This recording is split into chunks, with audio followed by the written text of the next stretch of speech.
In this video, we're going to see Piers Morgan go head-to-head with Palestinian ambassador Husam Zomlot. They're going to have a back and forth and an exchange about the ongoing genocide that's taking place within Gaza at the hands of Israel. As usual, let's watch the video in full and I'll give you guys my thoughts towards the end. Well, joining me now in the studio is Husam Zomlot. He's the Palestinian ambassador to the UK. He's been a regular guest on Uncensored. Welcome back to you, Ambassador. First of all, I don't know if you saw it, but I interviewed your counterpart, the UK ambassador for Israel, and I was stunned by some of her responses in that interview. Did you see it, and what was your reaction? I have to say I saw some of it. I could not stomach to see the whole of it, so I had my team transcripting the whole interview, and I did read it. Nothing new about an Israeli ambassador but parroting the same talking points for a long time. Complete and utter game of deceit, lies, trying to deflate, always blaming the victims, never taking responsibility, always finding an excuse, and in the end, always being caught out like you did. But what was new about that interview was your ability, Piers, to actually dig and make sure that they are called out. And she was called out. And for that, I must acknowledge, Piers, the journey you have gone through. It is not a journey of taking sides, but a journey to discover the truth. And I can see that you have arrived at the truth. As a journalist, this is the profession of portraying, finding. Yeah. Look, as I've made clear, I don't want to take sides. It's not the job of a journalist to take sides in anything. It's the job of a journalist to challenge all the people in authority in a war or whatever it may be, and to do so fairly and firmly, and to get, as you say, to the truth. We live in a world where a lot of people talk about my truth as if somehow there's a variant of truth. But truth is truth. It's based on fact. One of my biggest issues with the Israeli ambassador to the UK and with the Netanyahu government now, it's this ongoing refusal to allow international journalists into Gaza. What it's allowing them to do is respond to absolutely every incident by saying there's no evidence has happened, or we're ordering an investigation, which they conduct themselves. There's no independent way of verifying these things in a way there would be in a normal war zone. Just first of all, what is your reaction to that, to the fact that journalists simply aren't allowed in? It's very clear. Israel knows if journalists will be allowed in, if the UN is allowed in, if the international institutions will be in, they will be finding out much more than what we already know. And what we already know is horrific.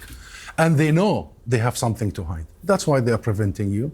Really? They care about your safety? No. Are they kidding me? Are they kidding you? This is silly and ridiculous. They want to commit the genocide in darkness. But guess what? The heroism of our journalists, they killed more than 180 of them. The heroism of our people, including children, for the first time in history, documenting their own execution, Piers, and conveying it to the world. And unlucky the Israelis, there is social media now. Unlucky the Israelis, people now in Manchester or Dundee or in Cardiff can find out on their screens half an hour after the incident happens in Gaza. Unlucky them that the world now realize, like never before, the pariah state Israel is.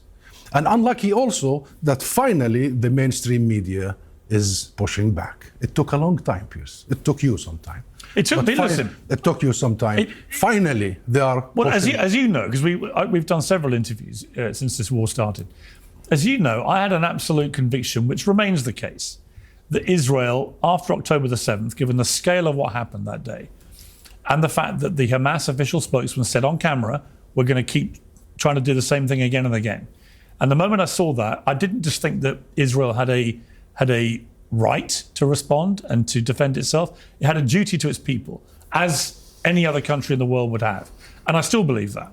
What I believe now is that, and this was particularly exacerbated by what I saw from Smotrich, the finance minister, last week, is that the goals of this Israeli government have significantly changed. It's gone from defending their people against further attacks to now clearing out all the Palestinians. He couldn't have been clearer.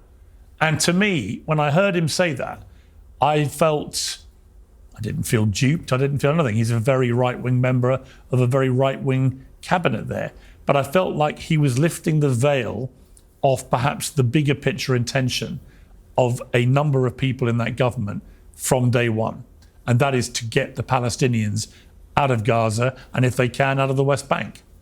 Piers, from day one, we said very clearly that we wholeheartedly reject the targeting of civilians.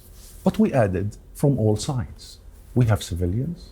Our civilians have been killed all along for 77 years, and not only killed, oppressed, rounded without trial or charge, their land being stolen, their houses being demolished. They live under complete apartheid regime as per international reports and assessments, whereby you are not born unless Israel agrees. You are not dead unless Israel issues your death certificate. You cannot love or marry unless Israel agrees. Complete and utter system of segregation whereby you are treated under martial law while an Israeli illegal settler from Brooklyn will come and be under the Israeli civil law. What we try to say is balance it here.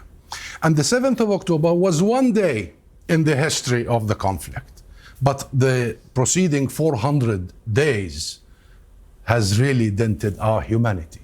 And the previous 77 years has also been as atrocious on the Palestinian people. What we try to do and say at that moment, yes, what happened on the 7th of October should be subjected to also Palestinian discussion. We also need to discuss. We realize that a people under occupation, as per international law, it is our right to resist via military means. Armed resistance. International law gives you that option, of course, targeting only military.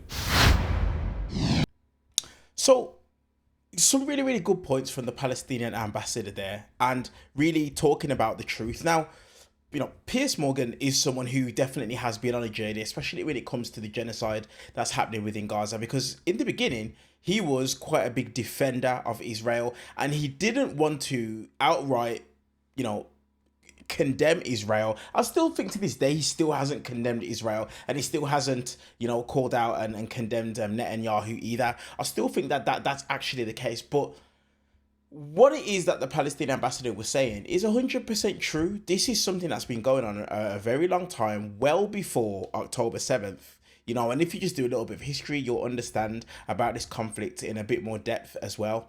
And with what it is that we're seeing today, we're seeing starvation take place within Gaza. We are seeing ongoing genocide take place within Gaza. And doesn't matter how much people like Netanyahu and Donald Trump, they want to try and pretty this up and try and make it out to be a thing of, no, our focus is Hamas, that's who we're trying to go after. When the reality is, we know that people within Netanyahu's administration, I think it was someone in his military or something, said the quiet part out loud that they are focused on eradicating Hamas and getting them, eradicating Gaza and wiping them out. So therefore, they can obviously do what it is that they want to do with the Gaza Strip. So it's just really, really solid points from the Palestinian ambassador in this exchange. And it's just damning to me. It really is damning that it took someone like Piers Morgan so long to come round to this idea that, hey, you know what? Look, these guys are doing something that is wrong, that is out of order, and they're not following what it is that they're meant to be doing in terms of international laws, and they're currently committing a genocidal act. But guys, let me know your guys' thoughts down in the comment section on this clip and the exchange where the Palestinian ambassador kind of, exposes the real truth on what's taking place within Gaza and what the Israeli administration are doing to Gaza as well. Guys, we're less than 1,000 subscribers away from 50,000 subscribers. Thank you guys for the support and the love thus far. I appreciate you guys. Share this video with someone who would resonate with. Let's try and get to that goal, by the end of this week. But guys, give the video a thumbs up as well, purely for the YouTube algorithm, and I'll see you guys in the next clip. See you later, guys.